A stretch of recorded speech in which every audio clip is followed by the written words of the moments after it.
This is the story of how animals hibernate in winter. Each character in the tale will be represented by a different instrument of the orchestra. For instance, the wood frog will be played by the flute, like this. And here's the painted turtle played by the bassoon, naturally. The common poorwill by the trumpet. The strings will represent mosquitoes. The drums, black bears. And of course, the Antarctic cod by a theremin accompaniment. Before we begin, hibernation is like sleep, but not really. It's a period of mental and physical dormancy that varies in species. It just looks like sleep, because whole new gears are starting to turn inside the body. Metabolism can slow to less than 5%. Heartbeats can drop from 300 per minute to less than 10. Hibernation is a reaction of sorts. Heavy snows cover the Rockies. So when winter comes, hibernation starts. Marion again heads for her den. But not just during winter. It also occurs in times of heat and famine. It's like life support, but instead of machines and doctors, it's all animal instinct and evolution. The Sleep Cycle by L'Orchestre de Hibernation Animaux. In a snowy wood, in a hole, there sits a wood frog. Its heart is stopped and it's not breathing. As temperatures drop, the frog freezes. Its body fills with ice crystals. Every winter, like clockwork, the wood frog produces high concentrations of glucose and glycogen in its blood, and something akin to a syrupy antifreeze coats its cells.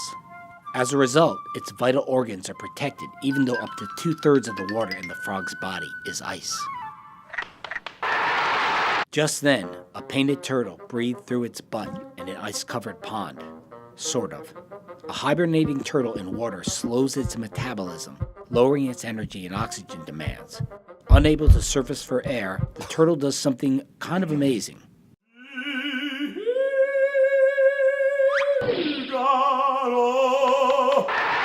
Instead of breathing through its lungs, it absorbs oxygen from the water by using parts of its body that are thick with blood vessels. That includes its skin, mouth, and rear end region. In an open brush, a common poorwill is completely still. If temperatures drop or insect prey is sparse, the poorwill can slow its metabolic rate and drop its body temperature. It can survive like this several weeks without food. Poorwills are unique among birds for their ability to enter this quieted state for an extended period. Unlike mammal hibernators in their dens, these birds hibernate out in the open, pretty much anywhere. Suddenly, as cold takes over in a suburban backyard, a male mosquito dies and a female bulks up. Female mosquitoes can gain up to 10 times their weight in preparation for winter.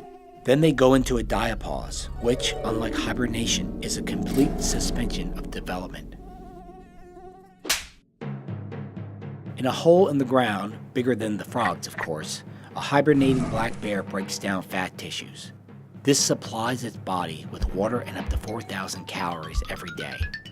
Muscle and organ tissues break down to supply protein. Crazily, the dormant bear continually builds new protein using nitrogen from its urine.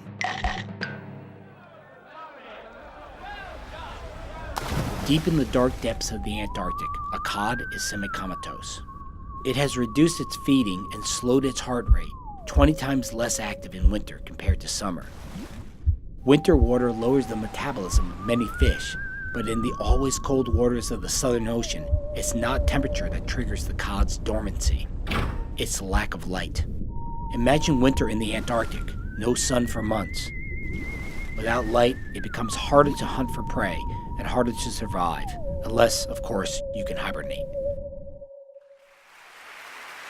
The wood frog, the painted turtle, the common poorwill, mosquitoes, the black bear, and of course, the Antarctic cod. Ladies and gentlemen, The Sleep Cycle by L'Orchestre de Hibernation Animaux.